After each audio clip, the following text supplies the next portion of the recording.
Welcome back, folks, to another episode of You're Already Accepted, a community rewatch. Season 3, Part 3, Episode 3. I mean, anyway. My name's Christian. Over yonder, in that neck of the woods, is Jonathan. You don't know that. Over somewhere in that general vicinity is Ethan. Hello. Ethan, come on over here and sit down with us. Give me the Oh, okay. Yeah. Hey guys. Hey, guys. You like those little coconut cups, like. Oh, I think it's starting to thunder. Wow. You know, I think we need to have a special episode where we just review that one episode of Frasier where they do the murder mystery. Yeah. I feel like we Why need to stop there? Let's just do the whole show. I've been saying that since the start. You know what? Yeah, you're right. Frasier is up next, though. Oh, of course, It's on of deck. course. So we are looking today at season 3, episode 5, which is horror fiction and 7 spooky steps, and then we're also looking at episode 6, which is advanced gay. So Jonathan, horror fiction and 7 spooky steps. What are your thoughts on it? What are your likes, your dislikes, your ups, your downs, your?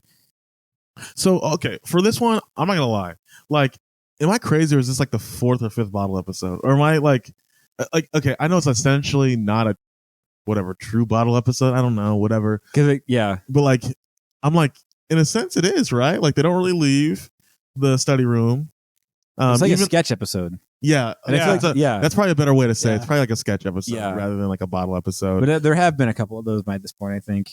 This wasn't, I felt like this episode was very community. I mean, no, like, it was very like fit the tone of like what this show does, which is like, you know, take like a sketch episode and like add a new twist to it. I will say, like, overall, I didn't love the episode, but all the different scenarios and dreams, perfectly fit characters. Like we can all appreciate gay marriage. Yeah, yes. And I think that's what maybe is the appeal. I don't love this episode, but I'd say the fact, like you say, each story is like tailor made for the character, Mm-hmm. and by this point we know the characters, so it's fun to kind of see like their inner psyches coming out. Mm-hmm. But it's not like I don't think it's that funny of an episode. It's more of like the uniqueness of, okay, this is fun. Like, it's like a Halloween special episode. Yeah. Special. Yeah. A little special. I agree. But any likes? Dude, so my favorite line in this is that early line that Britta has where it's like, Annie says, this playlist is like weird spooky songs and the Beetlejuice soundtrack. Yeah, Beetlejuice soundtrack. And NPR podcast. Yeah. Oh, I have this one where Michelle Norris interviewing Errol Morris. Don't worry, they address it.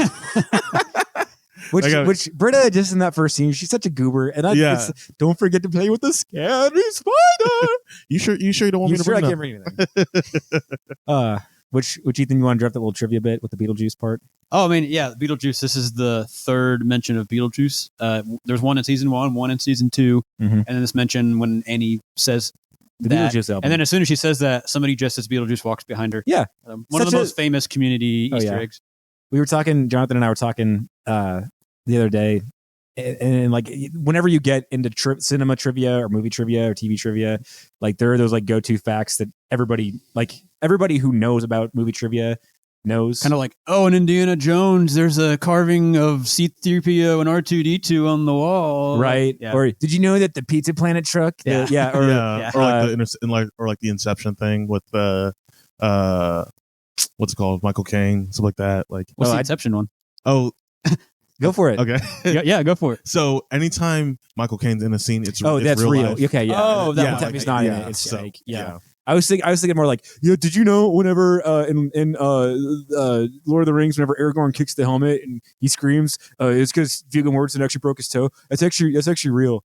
Yeah. Mm-hmm. Yeah, like stuff like that. For some reason, you just mentioned the Pixar one with the Pizza Planet truck, and you guys know like the Pixar universe theory where like all the movies are connected. Yeah. So then you said Michael Caine, and I was thinking like, so is Michael Caine in Inception the same Michael Caine in Interstellar? Like it's like that's what I thought you were going to say. It feels right. And he's also Alfred Pennyworth. Yeah.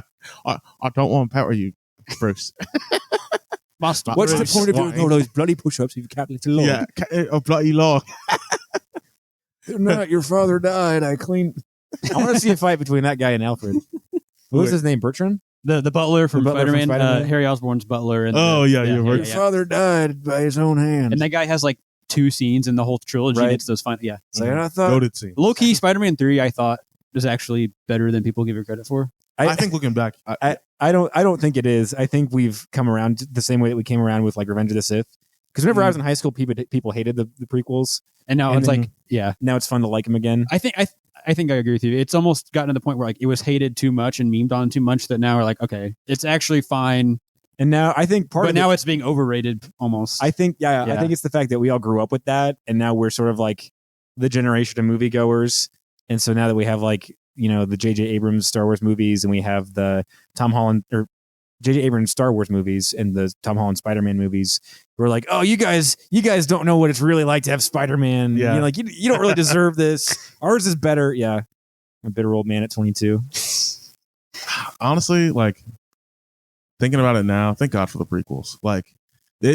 Minus Jar Jar Binks, of course. Yeah, true. But like, it's one of those things. And I mean, our friend Jason, he really like Jason, our friend Caleb. Yep. they live and breathe Star Wars. And they helped like me, and I think you as well, like, really appreciate what the prequels were trying to say, And like the lore and the and like I was like, oh wow, and like I was sort of with the new trilogy, it's like the prequels feel like the girl you dated in high school who was like, nice, and she went to youth group, but like, just you weren't sure if there was really a future there, and like you're just and looking back, you're like, dang, I really missed out. like, yeah, exactly. You were a junior, and it was like, yeah, like maybe this is not gonna work out. It's fine, and like the breakup was like amicable. Right, and then she had to glow up.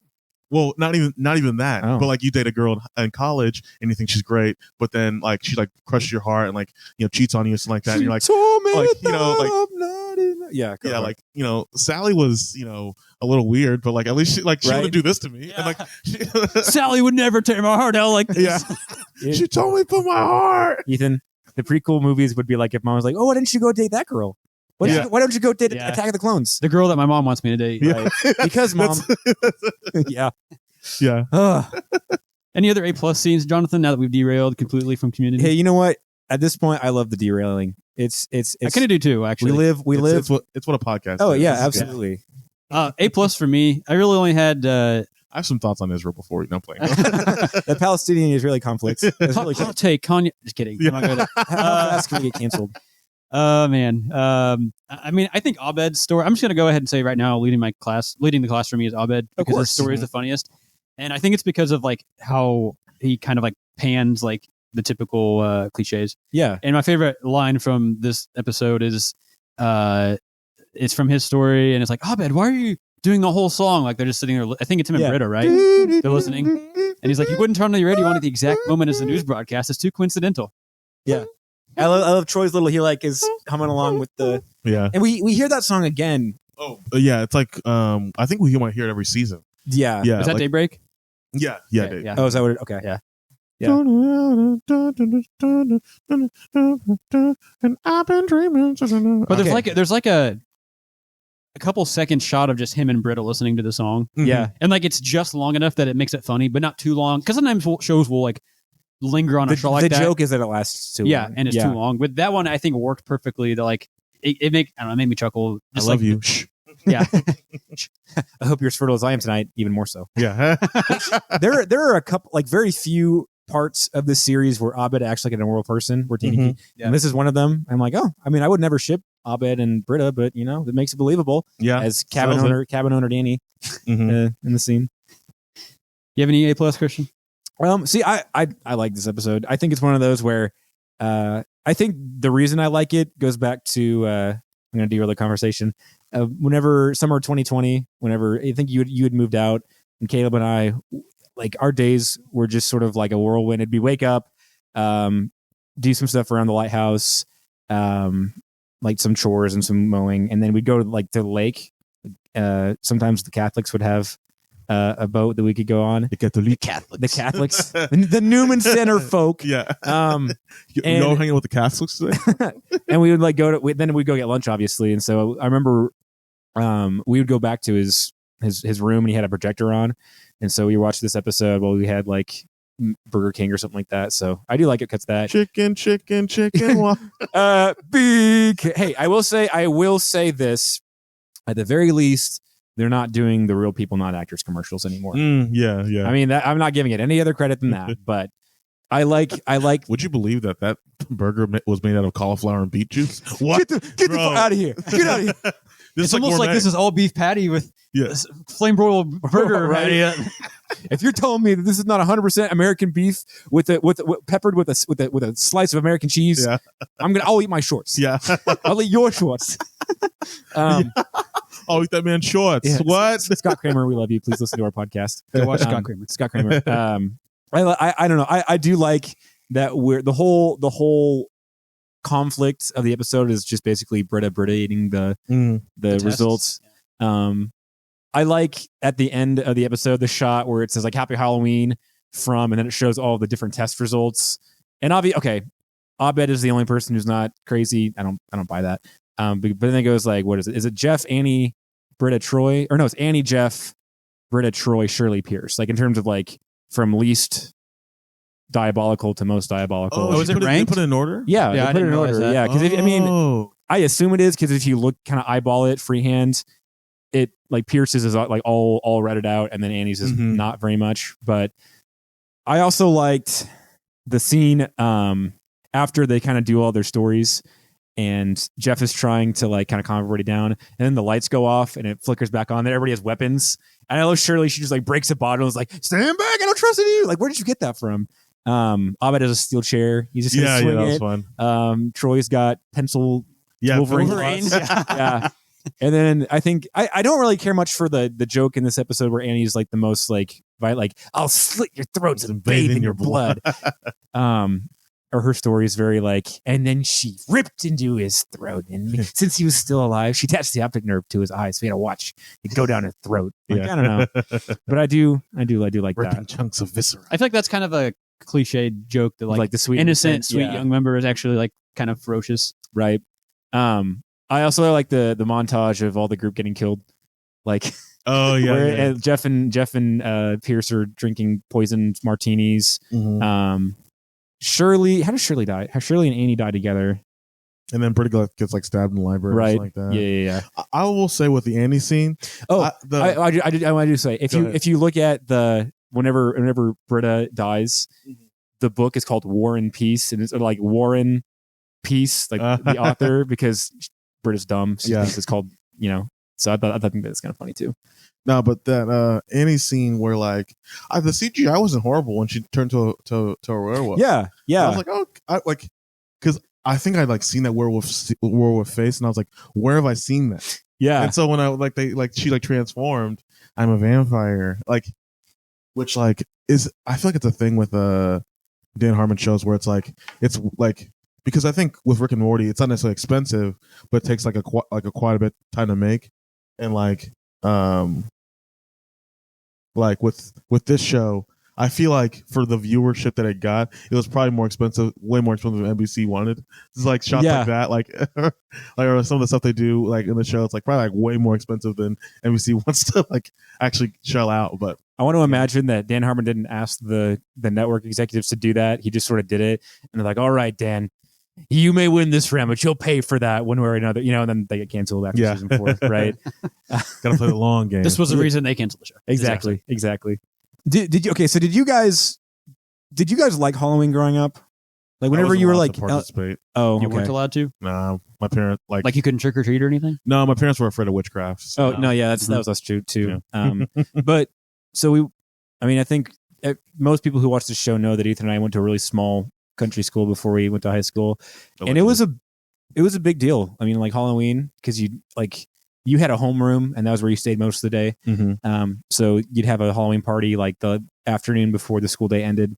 But I always remember October 1st through the month, it was everything was Halloween. The teachers decorated their rooms. Every once in a while they'd give you a piece of candy. It's spooky season. Little fake spiders everywhere. Oh yeah, of course. You had the little rings, the little spider rings. Yeah. Yeah, the cobwebs. It's just lint. Yeah, right. And then the fire hazard. Yeah, exactly. we didn't pass the health inspection, so don't expect any funding for your schooling next year. And we had this one teacher she was our English teacher, and she always had us do creative writing. And so it'd always be like, and then I went to a haunted house, and then a ghost scared me, and then the ghost gave me a bunch of money, and now I live happy ever after with money and a ghost. Yeah. But we also used to do as a twist. Exactly. We did Halloween. And then the whole thing was a dream. Yeah, exactly. And then I woke up. The end. Or did I? But we did Halloween plays. Yeah. My sixth grade year onward, seventh grade and eighth grade, and we wrote the script. So obviously it was terrible, and it feels a lot like one of these sketches. Of like, yeah. And like, I can't even. Okay, so my sixth grade year, I don't know, seventh grade year, Ethan and I did one together. Yeah, because it was kind of a, honestly, if you can imagine a bunch of sixth, seventh, eighth grader, kids, whatever they think is funny at the time, pop culturally.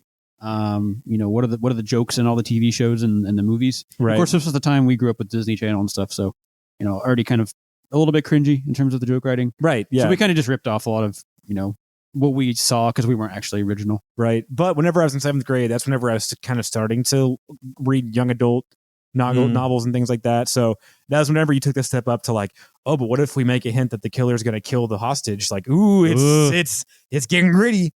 Not the Justin Jefferson. This is writing. This is real writing, bro. Not the Justin Jefferson gritty, though, of course. Yeah. Or the Cam Hayward gritty. I didn't know where I was going with that. Ethan and Jonathan are now watching the Bills game behind me. So Ethan already said, oh, no. I did have, my theory is that Pierce's story out of Magnum and Troy's story with him and Abed exists in the same universe. Oh, yeah, that felt right. Yeah. Abandoned cabin. Pierce has long hair. Mm-hmm. He has means. He's a man of means because he has 3 women who are very into him. So he must be really smart. Must be a scientist. Which one of you can count to 30? I didn't get that, by the way. Because he's turning 30. Oh, okay. Yeah, and I think it's also a misogynistic joke. Like none of them can count. Yeah. Really, honestly, kind of made me uncomfortable seeing that he wanted. You know what I mean? Like Shirley, Annie, and Britta are his like lovers, concubines. Yeah. I didn't sit right with me, but then in the post-credits scene, Abed and Troy are sipping on some post-coital brandy. Is it the same brandy that Pierce had in the story? I don't know. I want to assume that that's in the same universe. That feels right. Yeah. I agree with that. I'm trying to think here. Like, I also, another thing. Shirley's horror story where it's all the good Christians getting raptured to heaven. Did you ever have any Christian horror movies that you were allowed to watch since they were Christian? Are there Christian horror movies? There are. Left Behind technically. Left Behind is technically one. There's one that was called The Remaining. And it came out like in 2013. I remember you watching that. Yeah. I remember I saw a promo for it on JCTV. It's like, ooh, this is spooky and it's Christian, so I can watch it. And it's another rapture movie. That's what most Christian scary movies right? are. I mean, hey, that's how you scare tactics. They work, right? I don't know anything about like eschatology. Do you guys believe in the rapture, or is that like straight up biblical? I don't know actually. That's that's my biggest gap. Like within like anything. Revelation in general exists in a weird part of my brain. Yeah, where it's like it's part of the Bible, so obviously it's meant to be there. But I feel like it gets a lot of weight. And growing up, in our church. Fair. A lot of our Bible studies. Okay, first of all, our Bible studies were typically like question and answer, so there was hardly ever actually like a plot, so to speak. So it almost always came back to like the rapture, and there's sort of like a running joke in our family of like, so in the millennial reign of Jesus, like, but a lot of stuff that I've heard, like whenever I was in college and I had like professors who weren't evangelical Christians, they talked about how like Revelation actually already happened, that it was supposed to be about like Nero and like the Roman Empire. Yeah, exactly. And so like it's already technically happened. It's weird. And I think it is a Christian scary story of like, just be happy that you're missing out on all this stuff that's going to happen. And, if you're scared, just turn to Jesus. And I think that like Left Behind and all the books and movies and people who have kind of fictionalized it, I think we've tried to put like a human description on it, right, and turned it into what we think, but in reality, we don't know. And honestly, in my mind, I always like if you're a Christian, it shouldn't matter, right? Because I think one of the issues with that, and this, I mean, I know I'm going down a rabbit hole here, but like, you almost like National Treasure eyes things. Yeah. Of like every detail, every hint is like, oh, it's the end times. We're living in the end times, right? 666, Mark of the Beast. Israel. We got to stand with Israel. Every nation against Israel. Israel against every nation. I heard that a million times as a kid. And we're not commenting on the Israel Palestine conflict, obviously, but yeah, the rapture, like, why not? for Christians, it's a weird psychological thing as well as a spiritual thing, I think, because you're like, oh, I just got to make sure that I'm actually a believer, so that way I don't get left behind. So, you know, whenever I was 12, obviously the world was supposed to end in 2012, but also I remember back in like May of that year, some religious scholar was like, oh, actually the world's going to end on May 25th. And I didn't want to believe it, but I was also really scared because, like, I remember the news ran a piece on it, and they made a whole joke of like the person who was standing there talking, like, started to walk off screen, but then like they did a jump cut to where she wasn't on the screen anymore. And so I remember like that whole weekend, I was like looking around, like making sure that everybody was still in their cars, making sure that, you know, nobody was like flying up in the air. That's like definitely like an epic Christian meme, like a checking to make sure that the rapture didn't happen. Yeah, it's like a little picture of Hasbulla like looking around. Yeah, or him just like looking out the window. Yeah.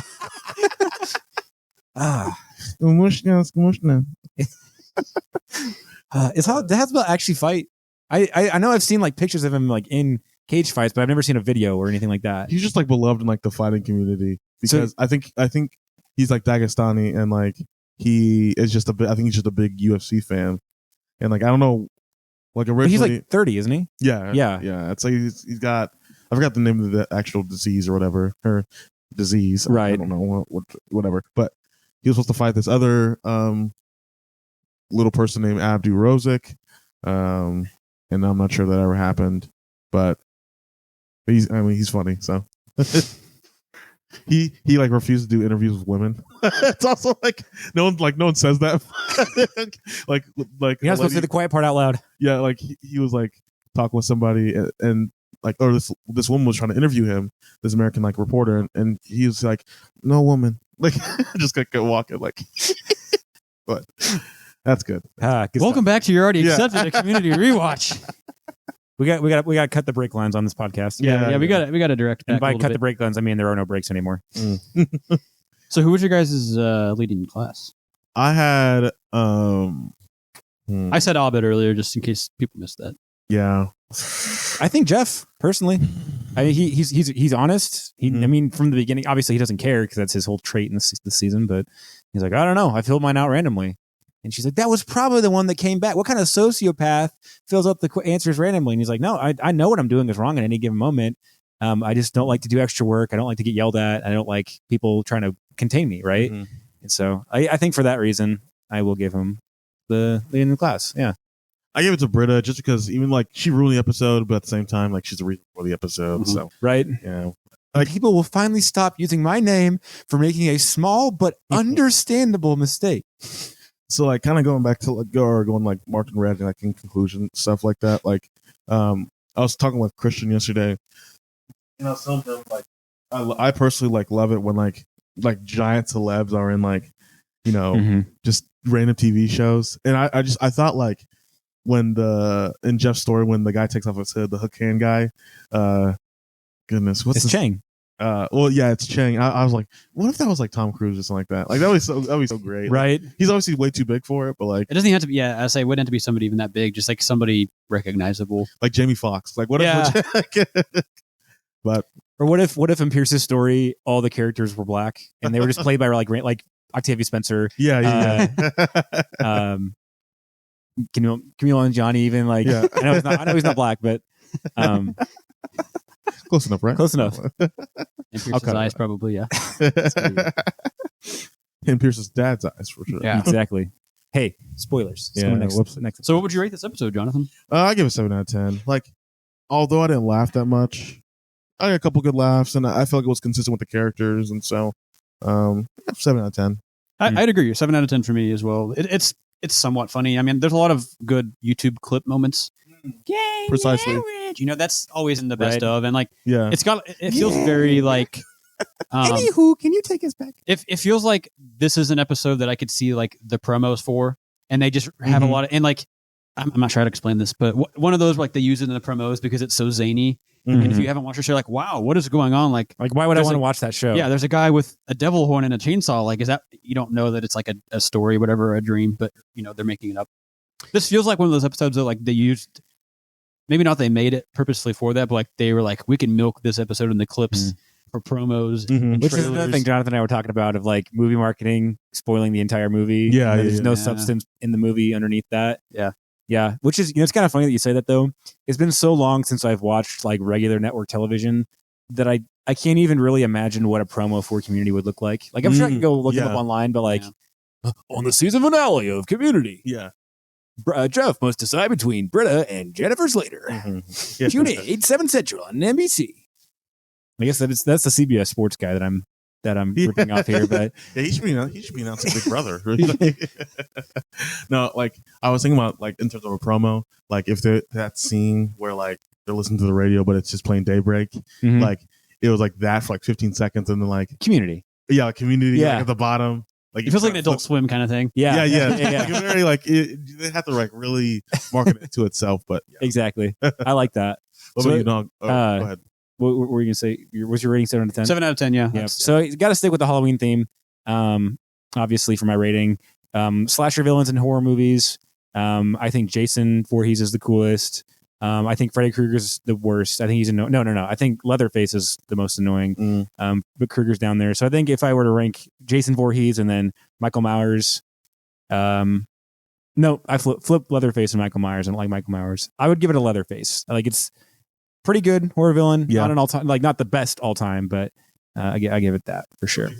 Jason Voorhees is your top. Is the peak. It's your op.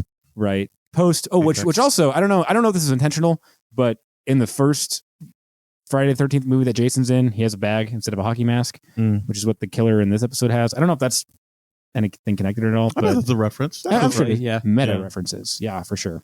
I wish I was like more into like classical horror. I don't like any horror movies really. Like I can appreciate good ones like the first Conjuring or like Hereditary, like the really like strong ones. I can like appreciate. Scary Movie 2, of course. You know, all time. I almost think there's something. I agree. I wish I could appreciate them. I just haven't watched really any of the classics, and I probably should. I think part of the fun is a lot of the scary movies that I have watched are the bad ones, and that's what's part of the fun. Is like, I go into this knowing it's not going to be a good movie, but it's just kind of like brain candy. Like I can just turn it off and eat it. It's not good for me, but I don't have to really do much thinking. So this kind of sounds lazy, but like I don't really want to watch the like classic ones because I feel like I actually have to like think and like try to enjoy it, you know, try to appreciate because like I know it's a cinematic masterpiece, right? Like any Jordan Peele movie, pretty much. Yeah, kind of. I mean, it's like I now that I know that the bar is high because people have hyped it up, I actually have to like pay attention and enjoy it for like the cinematic part of it. And like when I watch a scary movie, that's not what I watch them for. I watch them for just like 2 hours of entertainment, right? Distract me because I feel like growing up. I mean, I'm sure you weren't allowed to watch very many scary movies, and we weren't really either. Because of like, you know, boobs and blood in a lot of movies. But Satanism. Right. But, you know, every once in a while, you know, on network television, you know, they would have like a scary movie, like on like, I think one time it was the sequel to How I Know What You Did Last Summer, or I Know What You Did Last, How I Met Your Mother. I Know What You Did Last That's Summer. scary. Yeah. Or I remember the first time I ever stayed up till like 11:30 at night. It was because there was a scary movie on this television, and it was called Hello, Mary Lou, Prom Night 2. It was the name of the movie. It's from like the mid to late 90s. You can find it. You can find it on YouTube and watch it. And I watched like the last 20 minutes of it a couple months ago. But I as a kid, I liked being scared until I got scared. Then I didn't like being scared. And it wasn't even like a whole like, oh, well, Christianity says that witchcraft and demons is bad. And it wasn't because I was trying to be like rebellious. It's just like I like the Halloween season and like the whole like, I don't know, it was kind of cozy to watch Halloween movies or like, you know, especially Disney Channel Halloween movies. I guess we've already concluded the episode, so I don't know. I keep going on that one. But next episode is called Advanced Gay. Jonathan? Absolutely. That was a joke, by the way. I was like, that's all you get. Advanced Gay. Yeah. Go with it. Roll with it. Riff on it. No, dude. I want to say pretty solid episode, I think. I would say my favorite stuff, like the thing that like after watching this episode, it's gonna walk away with me is like obviously like the Jeff Winger dad stuff and Yeah. like the edible psychological complex. yeah, the edible, but also like just like there's levels to racism. Like there's levels to hating. And this guy is the final boss. Yeah, I was gonna say Pierce's dad. Like I just love how it's like, and I think we talked about this before. Like, what is he? Is he just English? Like, is he? Because he's not Welsh, he's right? not, What's Cornelius's like perfect human? Yeah, exactly. Yeah. What is Like is he? I feel like he makes like a quick shot at Germans too. Like I don't even know what he's supposed to be. I don't know because Probably English. Mm-hmm. like just like Anglo-Saxon. Hawthorne, I mean, Anglo-Saxon. Because I think because that's if I'm allowed to jump the shark a little bit with For my sure. my A+, I love the Pearson old Anastasia Hawthorne. What are you doing hanging out with the minorities, the Jewesses, the unseasonably tan? Yeah. And then, Britta's trying to stand up to power, whatever. Like that must put a lot of weight because I'm a white person. And he's like, you have the brow of a Scandinavian. Yeah. And years of inbreeding with Laplanders, you're practically a Finn. Yeah. So Swedes, they're not, I guess, PC in his eyes. Mhm. And then later on, he makes fun of Jeff for being Welsh. It reminds me of that one, the old man in red long johns, and Troy was like, he taught us new ways to hate ourselves. Yeah, he taught us new ways to hate ourselves. It reminds me of this. I like football, but I don't. Let's ask Abe. What would Abe Yeah. do? Well, what would Harrison Ford think? Okay, cocky. See, this isn't happening to me. Honestly, they seem like they're virtually the same thing. They couldn't be more not the same. Honestly, like this is, I don't know. What do you guys think of that side plot? The whole The AC Troy Repair School. Bond. Troy one. Yeah. I actually like that plot more than the Pierce's dad plot, honestly, Mhm. in this episode. I will say I don't like the AC school plot all that much because it's like they draw it out too long. Mhm. And it's just so, I don't know. It's out there. I know Community is an out there show. I just don't love the plot itself Mhm. overall. But for this episode, I thought that there was some interest. Like, it was interesting for this episode because it's kind of like he's just dipping his toe into it. Mhm. So it makes it interesting. And I When like- they draw it out, I don't love it. I like how they juxtapose like the honest, hardworking janitor and then the AC Repair School. You get the hell out of here! Get out of here! I do. That's a kind of a funny. Jerry? Yeah. Yeah. I think knowing like I'm trying to kind of get back in the mindset of the first time I watched this, and it felt like, especially after eventually whenever Troy became the head of the AC Repair School, it was just sort of like, okay, like what do you do now? Because they made it out to where like, oh, Troy, you can't hang out with anybody else. And so it almost feels like Troy has two different lives, Mhm. but they don't really explore that like dynamic of like, Yeah. he's, Mhm. it's just sort of like, oh, well, there's a scene where Troy is away from the group and then he's just back with the group later on, Mhm. which I don't know if that was intentional. It kind of been interesting if they would have, since they drew out this plot anyways, and they kind of explore this later, but like almost have him be away from the group for like an episode or two, Right. almost like a 2-part episode or something. Yeah. Just to kind of show that more. I agree. I think that would have been interesting to show that dynamic. Yeah. Ethan, what did you have any other A+? Are we in A+ yet? Is that where we're at? Yeah, we're in A+. Yeah. I mean, one of the, solid quotable lines is, I can excuse racism, but I draw the line at animal cruelty. You can excuse You can racism. excuse racism. I don't know why I did Shirley's accent or Shirley's voice for the Brita part on that. I'm sorry. But you get the picture if you've seen the episode. And then I think this is a Troy line. It's been a while since I watched this. I wrote it down. I'm going to eat Spaceman paninis with Black Hitler. Yeah, it's from the AC Repair School. I'm going to eat Spaceman paninis with Black Hitler, and there's nothing you can do about it. And it's, of course, the Troy, like, I'm going to eat Spaceman paninis with Black Hitler, and there's nothing you can do about it. Yeah. It's the Troy inflection. Black Hitler. I thought that was such a random, like, it's funny because he's not actually Hitler. I don't know. It's interesting. Yeah. Dan Harmon's mind Yeah. is interesting. Isn't that right, Black Hitler? Yeah. His waves. Also, again, John Goodman, like, shout out. I love his cameos. Have you heard the phrase "room temperature"? Of course. This is the room. Yeah. I can't tell where my body ends and the air starts. Yeah. And then the blowing vents, like, it's kind of toward the end of the episode. Mhm. I think I mentioned this in the zombie episode with the bad meat, and like it's whenever Fernando plays, and like all of a sudden you see like the streamers Mhm. because it's indicating that like he got to the thermostat, and they kind of do like a similar shot with this episode where like you start to see the vents blowing, Mhm. and it's kind of like a cool, oh, Troy did it. It's just great cinematography. Like, it's just a vent, but instead of them like just having Troy be like, yeah, I fixed it. Like they Yeah. just show the vents working. I don't know. It's simple, but Yeah. it's awesome to see. With that shot of the vents, I want like, you know how in any like 2000s movie when they went to like an Arab country, like that woman's be like,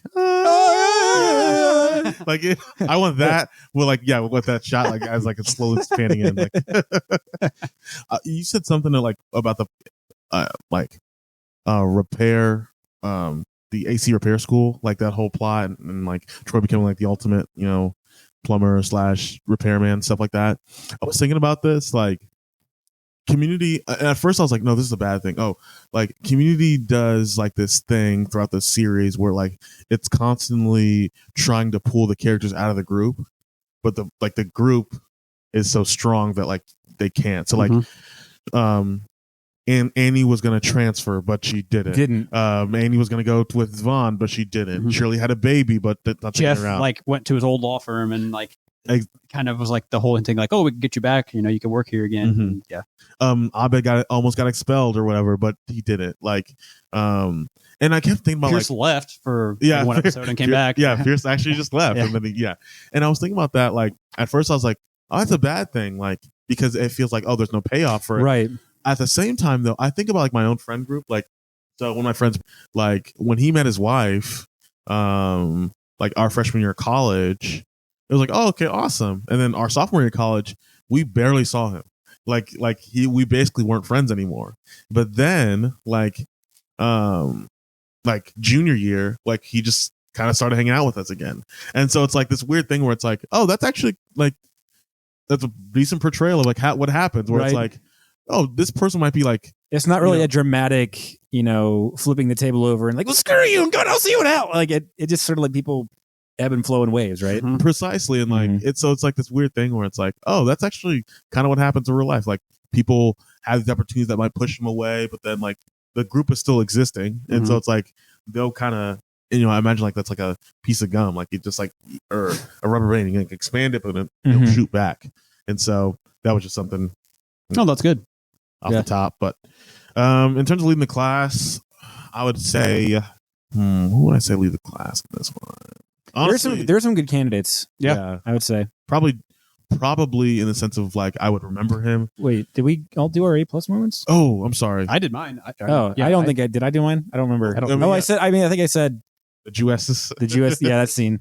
I think the fact that Pierce becomes a gay icon. And I don't know, because he would never in a million years do. And granted, part of it's because I think it starts out because he wants to make more money, but then I think he realized like, oh, I have a lot in common because a lot of people in the LGBTQIA plus organization community, like they don't get their parents' approval either. And so I think that he starts to like lean into that a little bit more of like, oh, hey, like we're all kind of like we're all in this boat, all kind of like these parental misfits, kind of. Yeah, not exactly. Parental misfits, but like these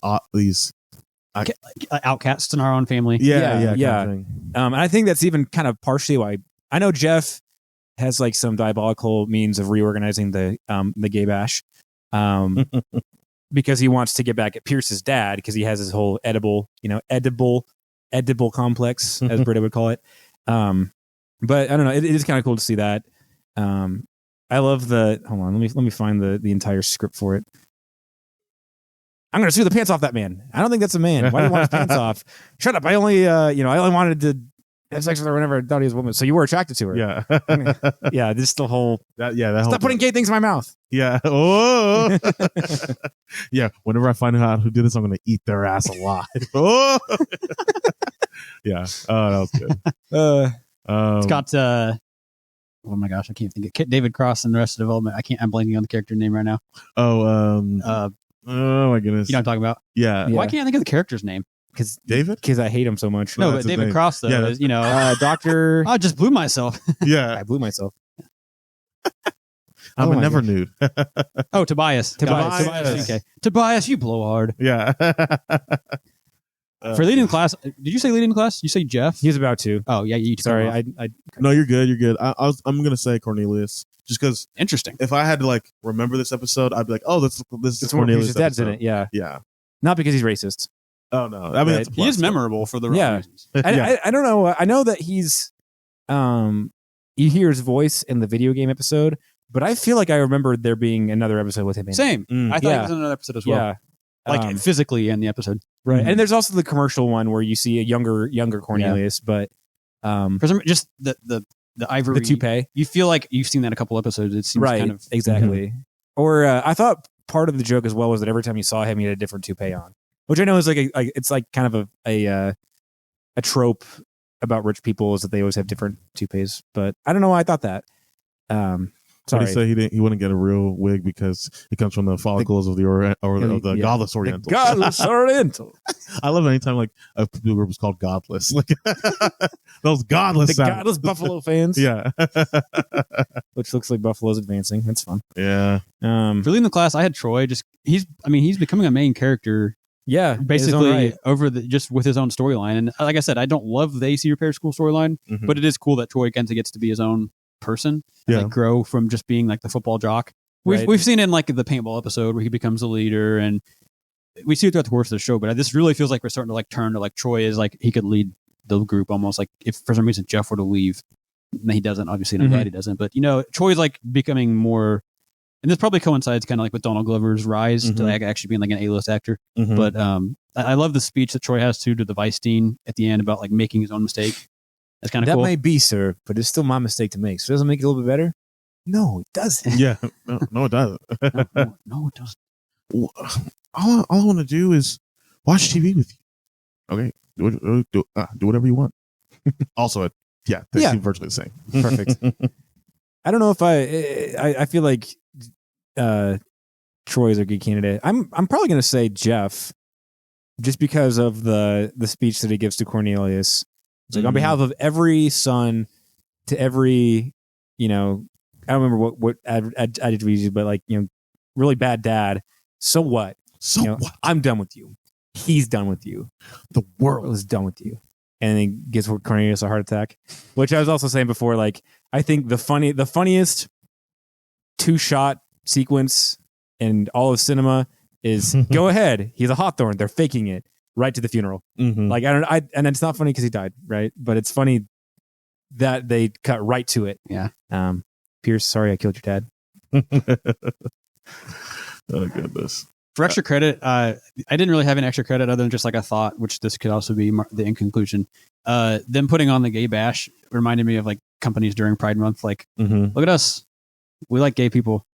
Give us, I know. I don't know. It was Right. funnier when I watched the episode and I put that down. No, I thought that too. Of like, this is kind of ahead of the curve on the Yeah. whole like Pride No, Month. agreed. Yeah. We're going to associate ourselves with the LGBTQ community. Right, to make So- more money. So that we 'Cause make we're more money. cooler. Yeah. Mm-hmm. No, I agree. You guys have thought, any extra credit? Sorry, did you guys have any other like extra credit stuff or trivia? I don't think so. Okay.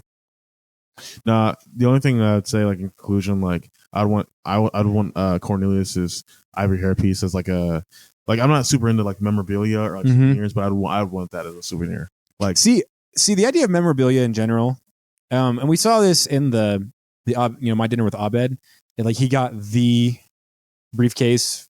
I mean, obviously it was a fake, but he got like the briefcase from Pulp Fiction. Like, how do people get those items? Like, have you ever known somebody like, oh yeah, I had one of the railway spikes from Come My Home? Like, how does that like? Maybe it's not as hard as you know what? Right now, I'm gonna just be like movie memorabilia. So there's like auctions and stuff, I'm pretty sure. You're do- right. And I mean, like for the big ticket items, I think it's like big, like it's a big deal. I think like, oh, there's a big auction coming up and they're going to have the DeLorean from Back to the Future or whatever. It's not Right? gonna be- Yeah. Exactly. Yeah. And that's when it's like, I think it's legit too, where they like, this is authentic. It's a company that puts it on that actually verifies that it's the real thing. But Right. It's just kind of. It's more of one of those like, what are the odds sort of thing. Like, what are the odds that I met somebody who owned the hoverboard from Back to the Future too? Yeah. Right. Like, I mean, for rating the episode, did you give it a rating? I'd say 7 out of 10. Again, I think I enjoyed. This is one of those where I enjoyed the story like enough. It's an episode of Community, so I didn't hate it. right. The The worst episode of Community is better than the best episode of Call Me Cat. yeah, 1,000%. It's been a while since I broke that one out. Yeah. So yeah, I'll just say 7 out of 10. Yeah, same. 7 out of 10. It's fine. I didn't laugh a lot. It's not like a funny episode. But Pierce kind of gets a little bit of like growth in the episode, which is interesting. And, Troy gets some growth, kind of gets his own storyline. And Jeff, I mean, he still has some dad issues, but he kind of gets to like fight that a little bit, like almost like face to face, literally, and get some growth in that. So it's a fine episode. It's not the worst episode out there, but it's kind of a forgettable one, honestly. Yeah, no, I agree. I think Pierce, this is kind of the stretch of the show where he has good things come his way, and then after a while, he just sort of becomes a parody of himself. So I like this stretch of episodes where you see him and the struggles and kind of why he is the way he is.